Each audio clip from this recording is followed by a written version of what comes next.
People have been asking for the evidence that Karen Read hit John O'Keefe, and today was the start of that physical evidence.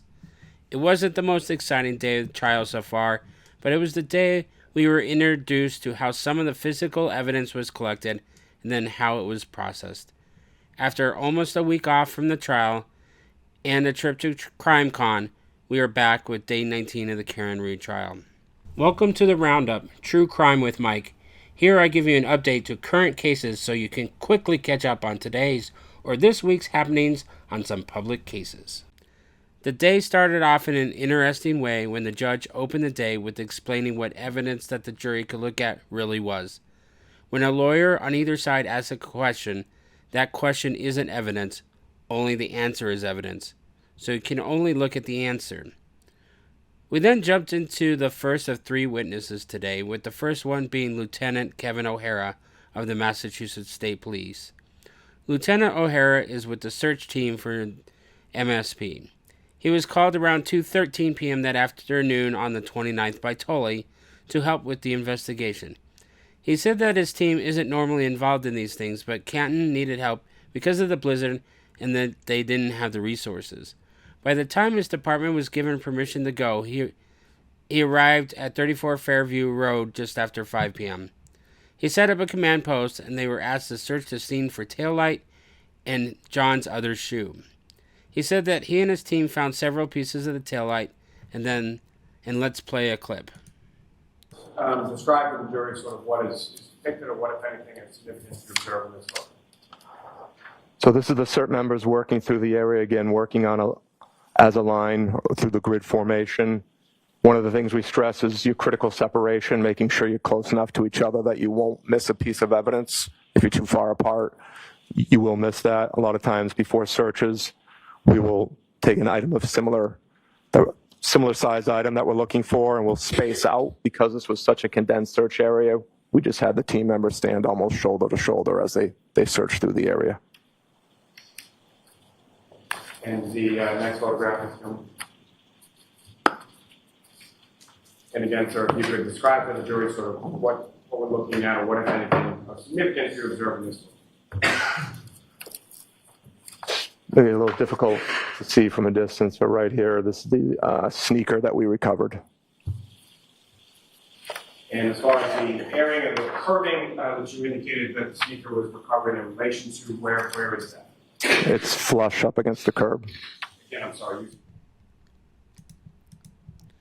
So O'Hara talks about how they stood shoulder to shoulder and found the shoe. Why is this important? It has been out there before a trial that they never found John's other shoe, and that people thought that the Alberts couldn't find it. But it was out against the curb.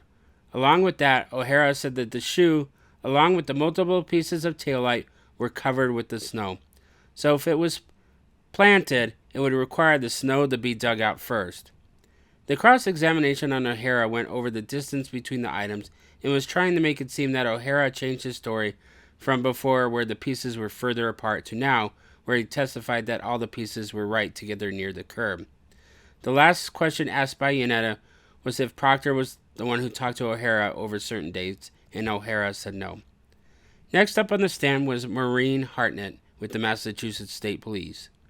She is a forensic scientist, and her role was some of the initial processing of the evidence collected from the car and the scene.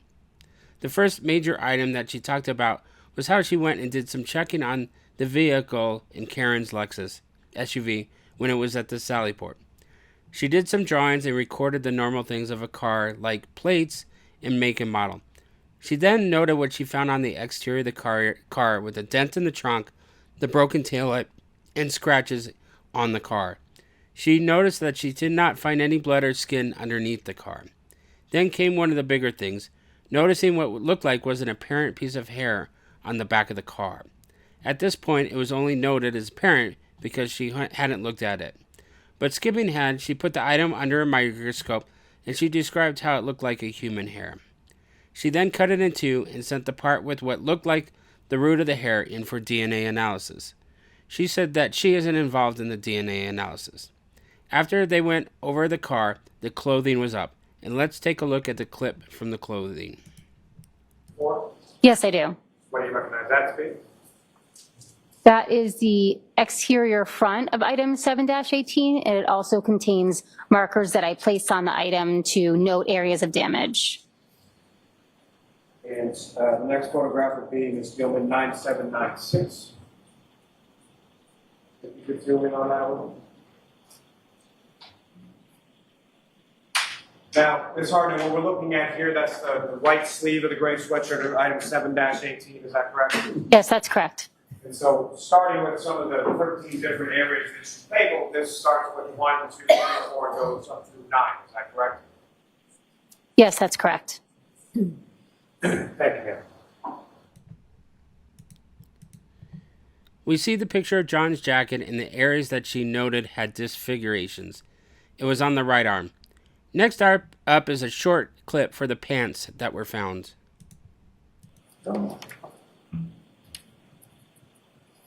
Ms. Hartnett, direct your attention up to the screen with now the marker in 242. Do you recognize that?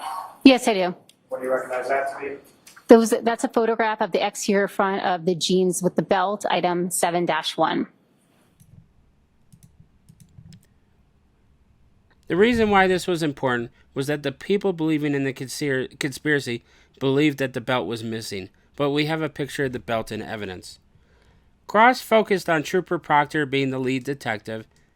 Next up in the discussion was that the solo cups were not labeled, so it was hard to know where they came from. She didn't test all the blood cups, so there could be other DNA contributors. Jackson talked about how the car had to drive 60 minutes or more and how that the hair was connected to the car.